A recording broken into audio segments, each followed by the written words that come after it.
এক বুথে 32 ভূত, মৃত্যুর পরও ভোটার তালিকায় নাম। বসিরহাটের একই বুথে 32 ভুতুরে ভোটার। কিভাবে জানবো? আমাদের সঙ্গে রয়েছেন আমাদের প্রতিনিধি অনুপম। আরো একবার যেমনটা আপনাদের জানাচ্ছিলাম যে একই বুথে 32 ভূত, মৃত্যুর পরও ভোটার তালিকায় নাম। বসিরহাটের একই বুথে 32 ভুতুরে ভোটার।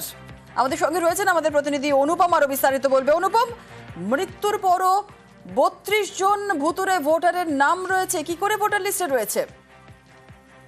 দেখো জুনেলা, এখানেই সব থেকে বড় প্রশ্ন, এই যে বসিরহাট পৌরসভা 3 নম্বর ওয়ার্ডের এই যে 151 নাম্বার, এই 251 নাম্বার যে বুথ, সেই বুথে প্রায় 32 জন ভুতুরে ভোটার। এই যে ভুতুরে ভোটার বলে যে 32 জন ভুতুরে ভোটার, তার মধ্যে কোনো বাড়িতে 4 জন মারা গেছে, কোনো বাড়িতে 3 জন মারা গেছে। তাদের নাম এখনো ভোটার লিস্টে জলজল করছে, তাদের ভোটার লিস্টে নাম। তাদের পরিবারই দাবি করছে যে কেন তাদের যেসব তাদের পরিবারের সদস্য যারা মারা গেছে, কেউ 6 বছর আগে মারা গেছে, কেউ 4 বছর আগে মারা গেছে, কেউ 2 বছর আগে মারা গেছে, কিন্তু এখনো তাদের সরকারি সুবিধা অন্যান্য যেসব গুলো সেই সবগুলো বন্ধ হয়ে গেছে, কিন্তু ভোটার লিস্টে তাদের নামটা থেকে গেছে।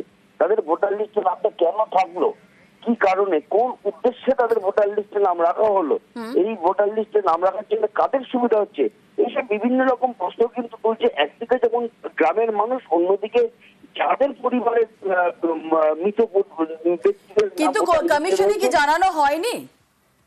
দেখো, এই যে পরিবারগুলো, এইসব পরিবারগুলো তারা তো আর ভোটার লিস্ট নিয়ে তারা তো আর দেখে না যে ভোটার লিস্টে তাদের পরিবারের লোকজনের নাম আছে কিনা। কারণ তারা তাদের ডেথ সার্টিফিকেট তুলেছে, আর ডেথ সার্টিফিকেট তুললে সর্বমোটের ডেথ সার্টিফিকেট তুললে যেমন একদিকে রেশন কার্ড বাতিল হয়ে যায়, তেমন ভোটার লিস্টের থেকে নামও কেটে যায়, এটাই হচ্ছে সিস্টেম। কিন্তু ভোটার তাদের রেশন কার্ড বাতিল হয়েছে বা অন্যান্য যেসব সুবিধা সরকারি সেগুলো বাতিল হয়ে গেছে, কিন্তু ভোটার লিস্টের থেকে কিন্তু তাদের নাম কিন্তু এখনো কাটা যায়নি। আর এখানেই কিন্তু তারা প্রশ্ন তুলছে যে সবকিছু বন্ধ হয়ে গেছে, কিন্তু ভোটার লিস্টে তাদের নামগুলো কেন রাখা হয়েছে।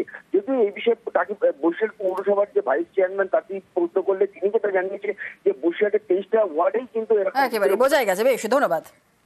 3 জনই মারা গেছেন, কিন্তু না কাটলে কি করবো বলে, ডেথ সার্টিফিকেট আছে আমাদের কাছে, সে তো পৌরসভায় জমাই আছে।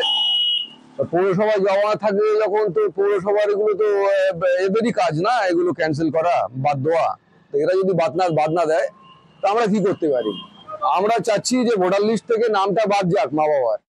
এখন অনলাইন হয়েছে, এই অনলাইনের মধ্যে আমরা দেখতে পাচ্ছি যে অনলাইনের মাধ্যমে যখন আমরা রেশন কার্ড জমা করাচ্ছি, করিয়ে তাদের ডেথ সার্টিফিকেট নিচ্ছে, ডেথ সার্টিফিকেটটাও অনলাইনে হচ্ছে। যে পোর্টালটা হচ্ছে অল ইন্ডিয়া জুড়ে এই পোর্টালটা আছে, এটা আমার মনে হয়েছে এটা নির্বাচন কমিশনের ব্যর্থতা। কারণ আমরা দীর্ঘদিন ধরে আমরা সেটা বলে এসেছি, এবার জানানোর পরেও সেগুলো আজও পর্যন্ত পোর্টালের থেকে ক্যান্সেল করা হয়নি। পোর্টাল অনলাইন যেটা আছে সেটা অল ইন্ডিয়ার পোর্টাল অনলাইন, স্বাভাবিক কারণেই তারা দেখতে পাচ্ছে। এক ব্যক্তি 2 দেশের ভোটার, বাংলাদেশের নাম ভারতের ভোটার লিস্টে, আর এই নিয়ে মধ্যমগ্রামের শোরগোল।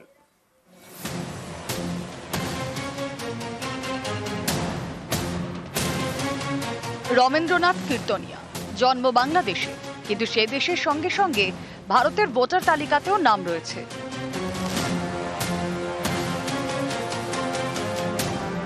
এখানেই শেষ নয়, উত্তর 24 পরগনার মধ্যমগ্রামে জমিও কিনেছেন।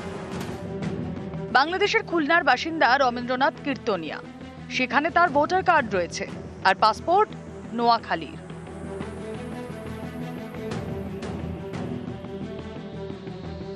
রমেন্দ্রনাথের আরও একটি ভোটার কার্ড রয়েছে, সেটা ভারতের। নাম তুলেছেন বারুইপুর পশ্চিম বিধানসভা কেন্দ্রের 140 নম্বর বুথে। বারুইপুরে ভোটার তালিকায় নাম, আবার মধ্যমগ্রামে জমি। রমেন্দ্রনাথ কীর্তনিয়ার এক আত্মীয় থাকেন মধ্যমগ্রামে, তার দাবি জমি বাঁচাতেই ভোটার তালিকায় নাম তুলেছেন রমেন্দ্রনাথ। উনি বাংলাদেশেই থাকেন। এখানে নাম উঠলো কিভাবে? এখানে নাম তো পরে করা হয়েছে, যেহেতু তার জমি আছে, অনেক পুরনো জমি।